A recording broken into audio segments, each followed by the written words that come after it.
So finally সবাই দেখতে পাচ্ছেন, আজকে আমরা গরু চড়াইতে যাইতেছি। এই যে গরু, এটা আমাদের গরু, সবাই দেখতে পাচ্ছেন। ছোট ছোট আছে, বড় বড়ও আছে গরু আর কি। তো আজকে আমরা ওই পারে গিয়ে গরু চড়াবো আর কি, এই জন্য এখানে নদী পার হয়ে যাইতেছি। তো এখানে যে আমার ছোট ভাই দেখতে পাচ্ছেন, উনিও গরু চড়াইতেছে আমার সাথে।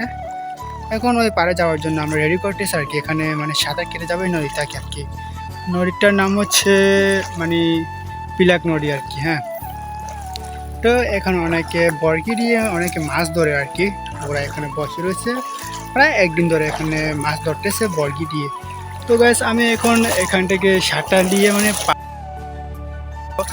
সবাই দেখে থাকবেন, ভিডিওটা বেশি বেশি করে শেয়ার করে দিবেন। তো গাইস সাজাও চাহাও চা নাও। তো গাইস এটা আমি আসলে কি ভাষা বললাম আপনারা হয়তো বুঝতে পারবেন না। বাসাটা হচ্ছে আমাদের বাসায় মারমা বাসা আর কি। আমি ওনাকে জিজ্ঞেস করলাম যে মানে বাদ খেয়েছে নাকি। হ্যাঁ, উনি বলছে হ্যাঁ। তারপরে কি তরকারি দিয়ে এরকম জিজ্ঞেস করেছিলাম, যে উনি বলছে প্যাঁপা আর কি, প্যাঁপা গুঁড়া।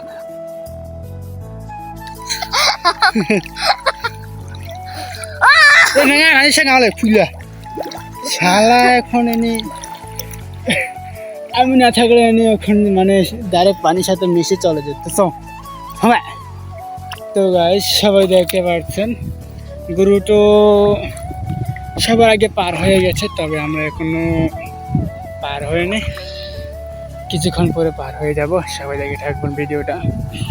হ্যাঁ, তো ব্লগ না ছোট্ট একটু ব্লগ ভিডিও বানিয়েছি।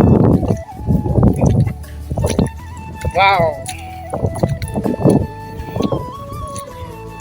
সবাই দেখতে পাচ্ছেন আমরা হয়তো পার হয়ে গেছি নদীটা থেকে। পানি অনেক ঠান্ডা আসলো। গরমকালে যদি নদীটা আপনি করবেন মানে গোসল করবেন আর কি, তারপরে অনেক শীত লাগবে। যে এই যে কত সুন্দর একটা নদী সবাই দেখতে পাচ্ছেন। এই যে শুধু বালু, পাহাড় মরুভূমির মতো আর কি এটা। হ্যাঁ, বালু আর বালু সবাই দেখতে পাচ্ছেন। তো ব্লগটা এখানে শেষ করা হলো।